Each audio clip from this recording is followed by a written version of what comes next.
अथ सिद्धिकुञ्जिकास्तोत्रम्। शिव उवाच। शृणु देवि प्रवक्ष्यामि कुञ्जिकास्तोत्रमुत्तमम्। येन मन्त्रप्रभावेण चण्डीजापः शुभो भवेत्। न कवचं नार्गलास्तोत्रम्, कीलकं न रहस्यकम्, न सूक्तं नापि ध्यानं च, न न्यासो न च वार्चनम्। कुञ्जिकापाठमात्रेण दुर्गापाठफलं लभेत्। अतिगुह्यतरं देवी देवानामपि दुर्लभम्।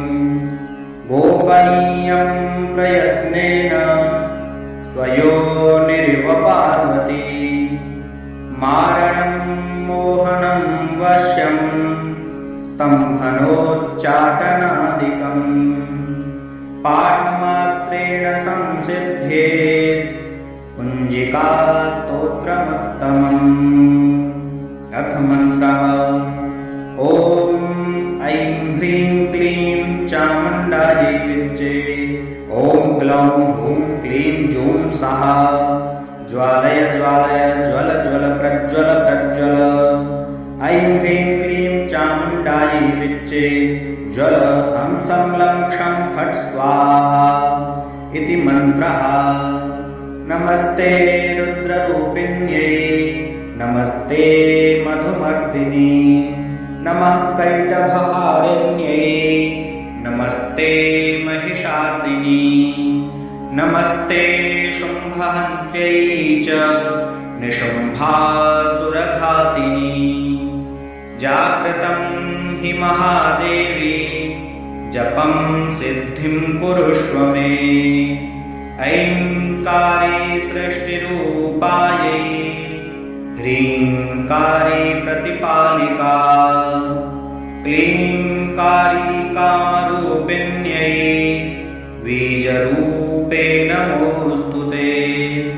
चामुण्डा चण्डघाती च यैकारी वरदायिनी, विच्चे चाभयदा नित्यं, नमस्ते मन्त्ररूपिणी। धां धीं धूं धूर्जटे पत्नी, वां वीं वूं वागधीश्वरी। क्रां वीं क्रूं कालिका देवी, शां शीं शूं मे शुभं कुरु। हुं हुं हुंकाररूपिण्यै, जं जं जं जम्भनादिनी। भ्रां ह्रीं भ्रूं भैरवी भद्रे, भवान्यै ते नमो नमः। अं कं चं टं तं पं यं शं वीं दुं ऐं वीं हं क्षं। धिजाग्रं धिजाग्रं त्रोटय त्रोटय दीप्तं कुरु कुरु स्वाहा। पां पीं पूं पार्वती पूर्णा, खां खीं खूं खेचरी तथा।